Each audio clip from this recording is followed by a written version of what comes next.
Station, this is Houston. Are you ready for the event?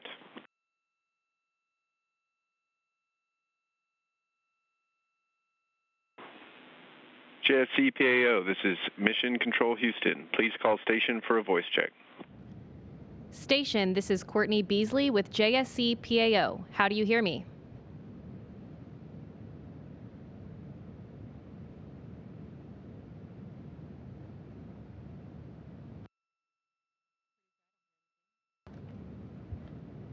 Crew-6, it's great to see all of you today. Thanks for taking the time to answer some questions about your mission ahead of your departure from the station.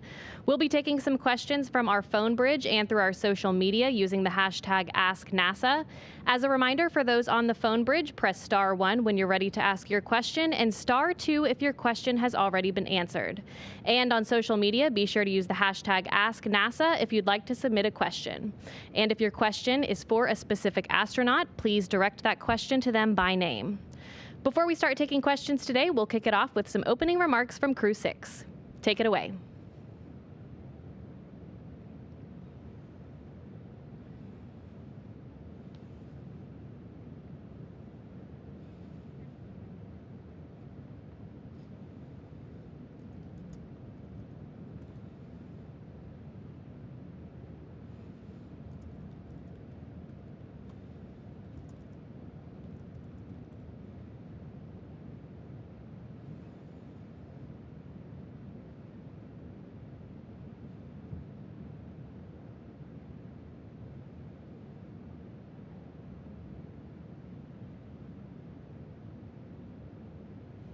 We got a lot done during our mission. We had 2 visiting SpaceX cargo vehicles, the CRS 27 and 28 missions, with lots of science on board. We, as a crew, conducted a total of 3 spacewalks. We had the Axiom crew come visit us in May. We've done a lot of maintenance up here, especially this summer. It's been a busy maintenance period. Captured the Cygnus 19 vehicle. And so it's just, those are just a few highlights, but it's been a real adventure and a lot of fun. I did also want to recognize my classmate and colleague, Frank Rubio. We've been up here for 6 months. Frank thought when he flew to space he would be here for 6 months, and partway through his mission he found out that it was extended to a year. His leadership up here as the USOS lead has been incredible. He's been amazing to work with, and Frank is just making a huge sacrifice being away from his family for so long, and I just want to really recognize the service he's given to us aboard the space station. All right, it's my honor to turn it over to Sultan, and I also wanted to just recognize Sultan as the first long-duration UAE astronaut.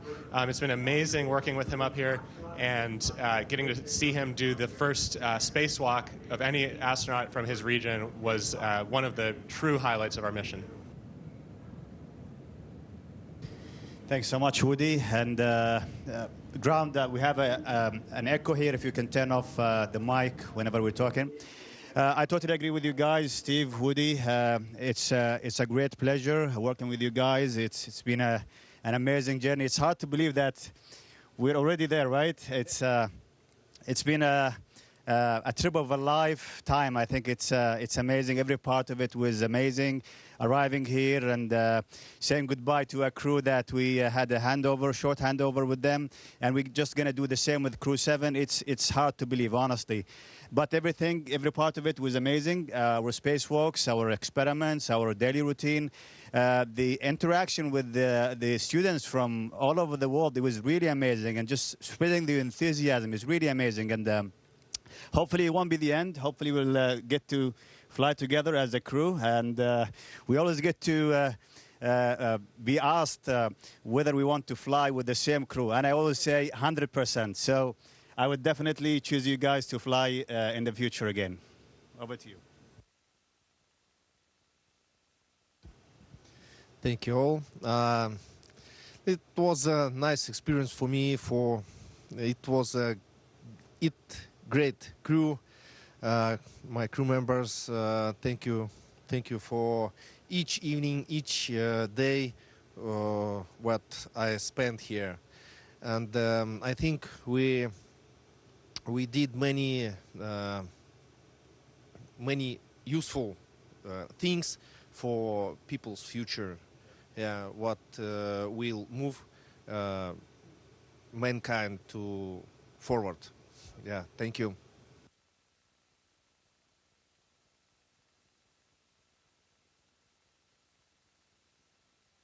Of a technical difficulty at first, would you please repeat your opening remarks for us?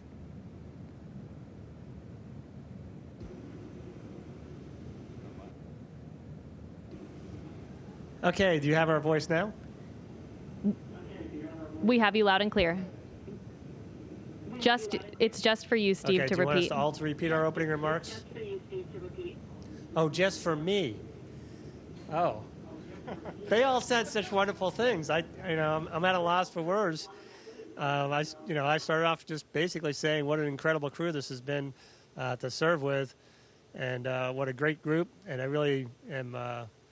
It's been a privilege and an honor to spend time on board the International Space Station with them. Since the first day we started training together, it's been just fantastic. Just can't imagine having a better crew. And Woody recognizing Frank, that was fantastic as well. Frank has been an outstanding leader as the USOS lead, and really set the example for us to follow throughout our 6 months on board.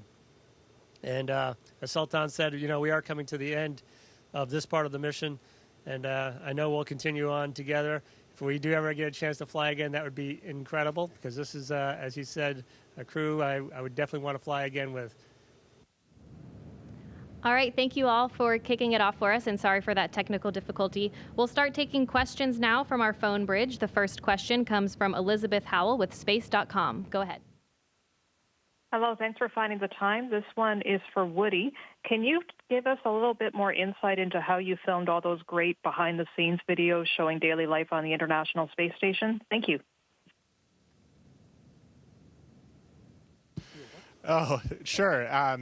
Well, that's been a lot of fun, and actually I have to credit Sultan, who's helped out many times, actually inspiring me to do little short clips like that, and also helping me out as a cameraman.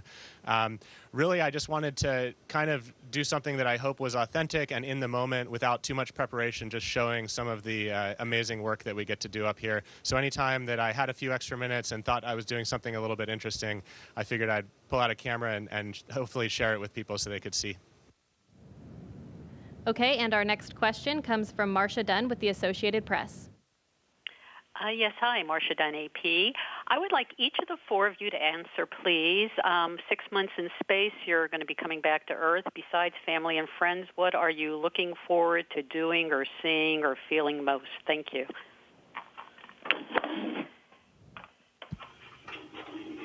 I'm looking forward to the nice ocean air and a peaceful, calm sea. That'll be really nice to get back to, and really just getting around and having that experience.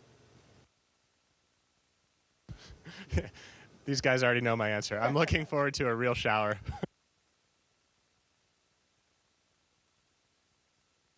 Thank you for helping us saying beside family and friends. Yeah, family and friends are the most important, and beside that, I would love a real hot cup of coffee. But I think my dream is a bed for good sleeping. I can lay one side, another side, my back. Sleeping. Yeah, sleeping. Thanks. Our next question is from Bill Harwood with CBS News.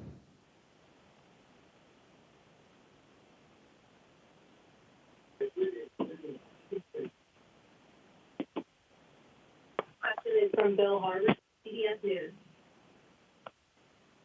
Yeah, hi, Bill Harwood, CBS. Really, for any of you guys, you're speaking about Frank Rubio and spending a year in space. How would you guys describe how you'd feel if someone said, "Hey, you're at the end of 6 months, but hey, you got to stay up another 6 months"? How big of a challenge would that be based on the experience you've had over your 6 month flight? Thanks.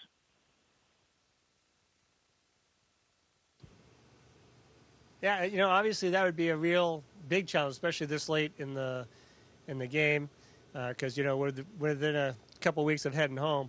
So that would be a huge mental challenge to overcome. And not just for me, but also for my family. And I'm sure they all feel the same, that it's a very, very difficult situation to be put in. But ultimately, I think my family would be okay because it's the part of the mission and part of the needs of what we have to do. And I hope I would respond as well as Frank has. He's been absolutely amazing to watch. Okay, our next question comes from social media from Leah. She asks, what was your favorite day on the space station and why?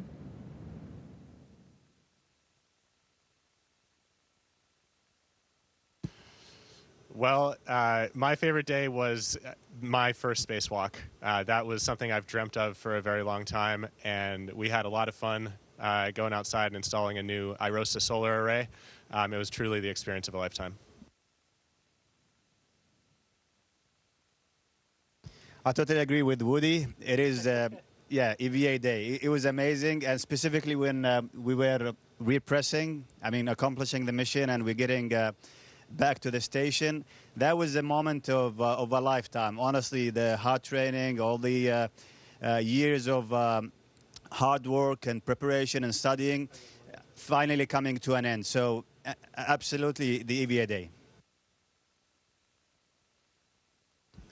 I think my favorite day was the day of arriving. It was amazing, wonderful, nothing. Okay, our next question is from Robert Perlman with Collect Space. Thanks. Did any of the four of you or all of you watch the broadcast of India landing on the moon earlier today, or have since seen the photos from the moon? And if so, can you share if it was particularly surreal watching something like that happen while you yourself are in space, or just give your thoughts on the achievement that was achieved today? They were saying a podcast, but the broadcast of arriving. Yeah, no, they actually had you saw it? Yeah. Okay. Yeah, I had the privilege actually to see that. It was amazing, and I was having my lunch, and I was telling Woody, oh, they made it, and it was really great. It was, as you mentioned, it's really surreal just watching a man-made object landing on the moon, and this is a nation faring, like a space-faring nation like India having the first of a kind mission. It's really amazing. I think it's only the beginning for them, and hopefully many countries and nations will follow the same footsteps. Again, we have an effort going back to the moon, and this is really important to emphasize on the global effort. We can't go alone. We always emphasize on the like shared efforts towards achieving one goal. Our next question is from Mark Carreau with Aviation Week and Space Technology. Thank you. My question is for any of you. Is there any kind of takeaway that you especially think you've experienced for future moon exploration during your stay on the space station?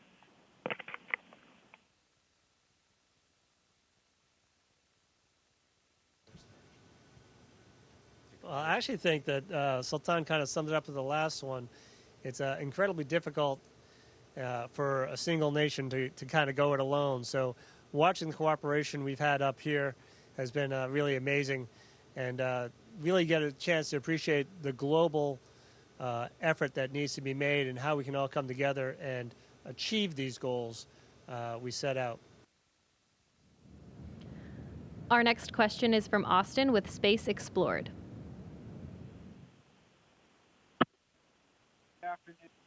This question, I'll give it to Sultan, but really anyone could answer.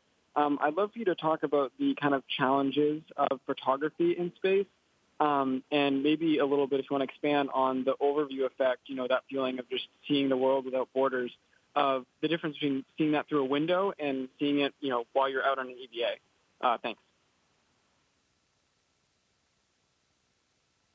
Yeah, thanks for the question. Honestly, we have plenty of training on Earth on different equipments and different cameras and lenses. So we arrive equipped with the knowledge and the know-how how to take pictures. But honestly, it was challenging in the first few days because you have to, first of all, and I would say three things. You need to have planning, and then patience, and then the technique. So with that, I would say it will be easier for you to take pictures, and it will be easier for you to target specific locations. And regarding the overall or the overview effect is really deep because you see the planet and everything that you know of, the history and all the actions and the events throughout the history in that planet that you are orbiting every 90 minutes. And it's only protected by, I would say, a thin layer of atmosphere. And it's really surreal, like you're living in a planet that is susceptible to damage. That's why we always say we need to protect it. We need to have good care of it, like collectively, as nations. So that is my view of your questions. Our next question is from Elizabeth Howell with Space.com. Hello, this one is for Satan. I wanted to follow up on the Chandrayaan-3 wonderful news. Were you actually, as a group, watching the broadcast, or were you notified of it? Like, how did you find out that the successful landing had occurred? Yeah, unfortunately, I didn't see it live. I was only checking the social media while having lunch, and it was all over the news. It was really big, and I saw multiple clips of mission control in Israel, and it was, I think, a nation-wide broadcast. I saw the Prime Minister also watching live, so it was really great watching that achievement, and hopefully, as I mentioned, many nations will follow the same footsteps of India. Our next question is from Manuel Mazzanti. Hi, how are you? Congratulations to four of you on a successful mission. This is a question for Sultan Al-Niyari. We know you've been super busy during your stay on the station, but also we saw you on a lot of videos, even in social media, interacting with hundreds, if not thousands of students on live sessions, even answering to your own son. How do you feel? Do you think you have fulfilled part of your mission of inspiring new generations of young people on your country? Absolutely. I think I come from a region where space flights have been like stopped for more than 30 years. We had two astronauts from that region, and then we stopped for more than 30 years. And my mission is a continuation of the UA program. The first mission was in 2019, conducted by my colleague Hazan Mansouri.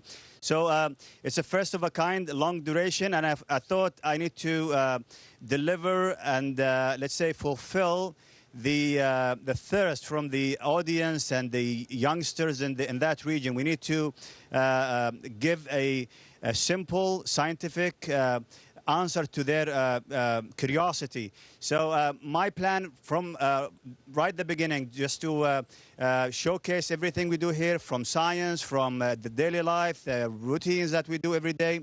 So I felt like obligated to show that in a real and simple way, so everybody can understand and be beneficial or benefit from the daily life that we do on board the station. Our next question is from Bill Harwood with CBS News. Yeah, thanks. And this one's for Steve or Woody, maybe. What's the one thing you'd want to make sure to explain to Crew-7 once they get on board? In other words, maybe a surprise or two that caught you off guard after you got aboard the station that you'd want to, if not warn them about, at least inform them about. Maybe one or two examples of that. Thanks. All right. Well, I'll provide one, and I'll have Woody fill in the rest. The biggest thing to say is that it'll get better, because when you first get here, when you first get to space, even if you've been here before, that first day, that first couple of days, there's a big transition period, and actually it goes on for about 6 weeks. So patience, and really just keep plugging away, and it all gets smoother, it all gets better, it all gets so enjoyable over the next month or two.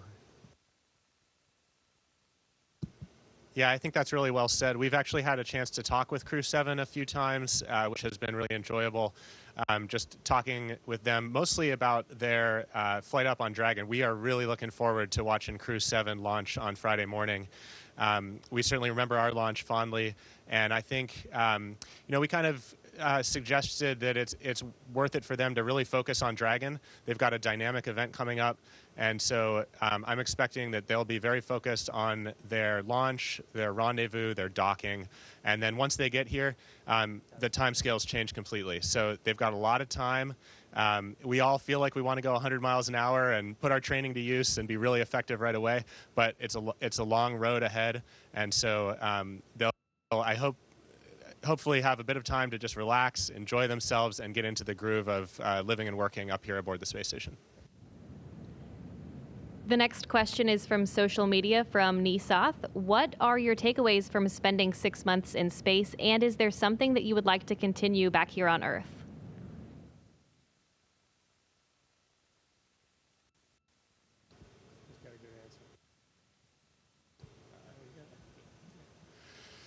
Yeah, I think actually I've heard Steve say this a lot. It's really fun to succeed as a team. And being up here, it really feels like we're part of a team. It's a very diverse team. We have people up here from many nationalities, even more of that coming up on Crew-7. And, we're a really tight-knit, close team up here. I want more of that kind of dynamic in my life. It's been really enjoyable being part of this team. And we also really feel it up here how part of the team we are with the ground. The number of people it takes to support missions like these is incredible. And it's just wonderful working every day with our control centers around the world and all of the engineers at places like SpaceX that support these missions and make them happen. We have another social media question. This one is for Sultan from Ahmed. He wants to know, what is the first thing you will do when you arrive in the UAE?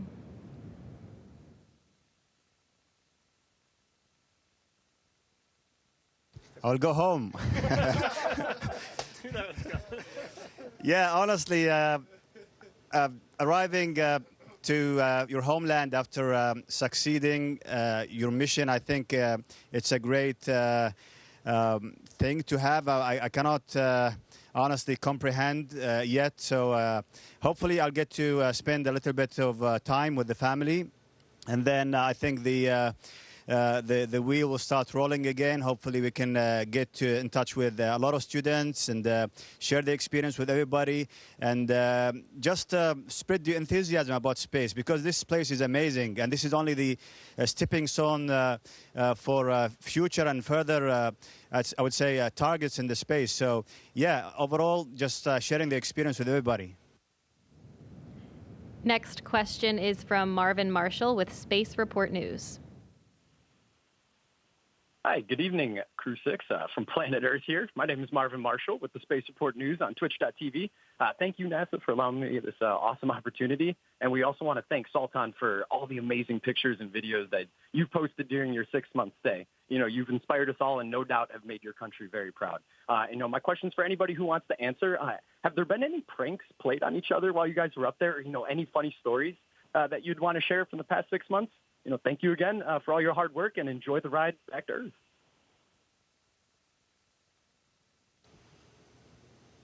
Does anybody want to share any of these pranks, or you just want to? Yeah, maybe Woody hiding in the closeout for the. Oh yeah, that's true. Oh yeah, that was good. Yeah, we'll share that one. Go ahead, Woody. Yeah, we've had a couple times where we snuck me, the I believe largest human on the space station right now, into some of the smallest places we can find on the space station. So that's been a lot of fun. And we let him out every single time. Next question is from Robert Perlman with Collect Space. Steve, unlike your 3 crewmates there, you've returned to Earth before, even aboard another spacecraft named Endeavour.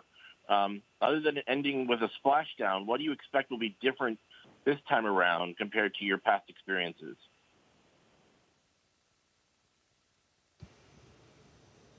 Well, I've thought about that a lot, obviously, through the years. And, by my third shuttle flight, I was up walking around. I was perfectly fine after landing. I don't anticipate having that ability this time. I think 6 months and seeing and feeling what that does to your body, I anticipate really having to work harder, much harder to get back up to full strength. And that, I think, is going to be the biggest difference, is the physical challenge of it, of getting back down. Mentally, I think the transition will happen pretty quickly. It's a good routine, and we have a good plan set up to transition ourselves back to the real world and back to the office. Next question is from social media from Vebov. How do you keep your leg muscles so strong so that when you get back to Earth, you can properly walk after 6 months?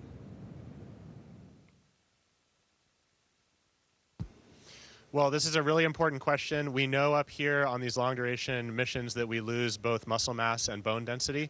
And so our primary mitigation against that is a device up here called ARED. It's a resistance exercise machine. So we do, every day, we do a lot of squats and deadlifts, and we have other exercises like bench press we do as well. But for the legs, really, squats and deadlifts is where it's at.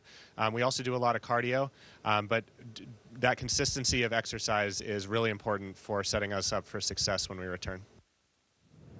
Our final question is from social media from Anna, asking, how did you start your day on the space station every day?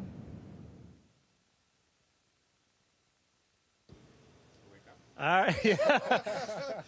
We woke up. That's a good start. Yeah, so I would wake up. I'm usually the first one up, and I would try and sneak out of my crew quarters without trying to wake anybody else up. I'd head down to Node 1 and grab a cold coffee and read the yesterday's newspaper and whatever the daily plan is. Yeah, I tend to wake up on the later side in this crew, and we have a document called the Daily Summary that Mission Control puts together. The Orbit 3 shift does that. So typically I wake up, take a look at our schedule for the day, see if there's any updates, read the Daily Summary, grab a coffee, and I'm ready to go for the workday. Yeah, basically the same. We have a daily routine that we need to follow, and the good thing is you can prepare. It's not like you're going and drive 20 minutes for work next day. You can prepare the day before, and the night before you can prepare for the next day, so the actual day will be smoother. And actually, it's not only work. We gather every day on the breakfast time and the noon time, and finally we get together with the Russians as well during the evening time, and it's really amazing. We're just like one family working together.